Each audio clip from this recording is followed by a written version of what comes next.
look at this. The return of Allen. He says JD was an embarrassment today. Sounds like a guy who truly believes that his job isn't on the line. Trade happened 5 months ago. Roseman played his buddy like a fool. Jeremy, I know Joe Douglas is your guy.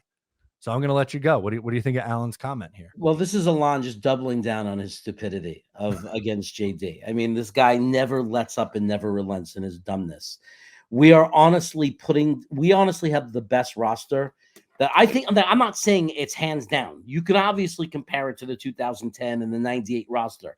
But the point is, even if you don't agree it's the best roster we've ever put on the field, it's a top 5 or top 4 roster we've ever put on the field. I think it's the best roster we've ever put on the field. And that's the responsibility of one person. One person's in charge of that, who managed that. And in 4 years, we went from the worst, an expansion team like roster, all the way to the top roster we've ever put on the field. Again, his stupid statistic that he puts up there again, that's so dumb, because when JD took over the team, what did he do? He stripped down our roster on purpose.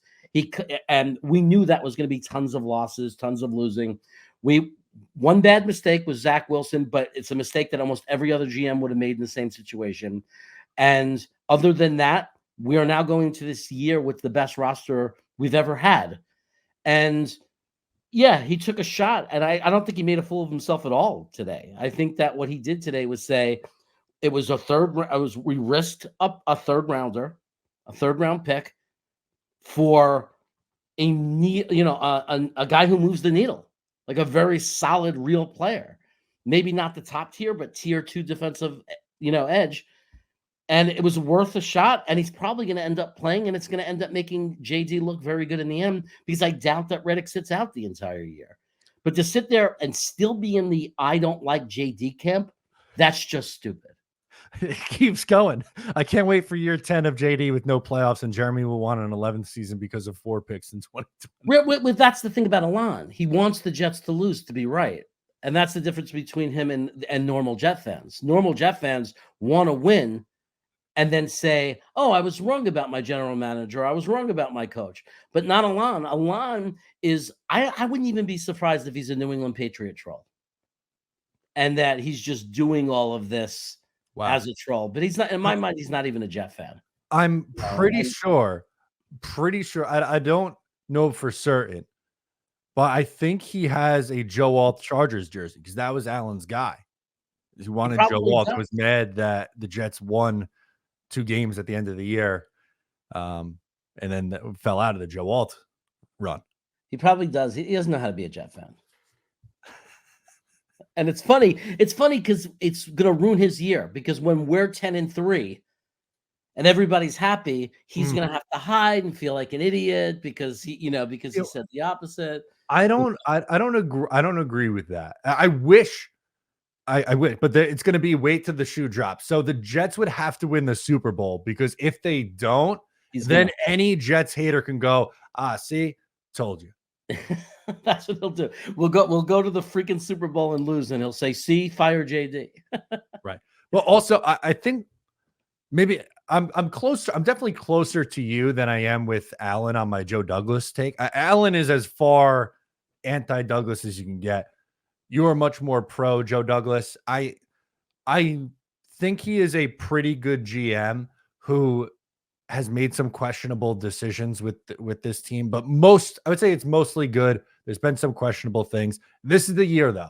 I think, and I know that you agree with this. They have to win this year. They have to. There's no excuses. If the bottom falls out, no matter what happens, if they go 7-10 for the 3rd year in a row, then I'm sorry. Then Joe Douglas, forget the 22 class.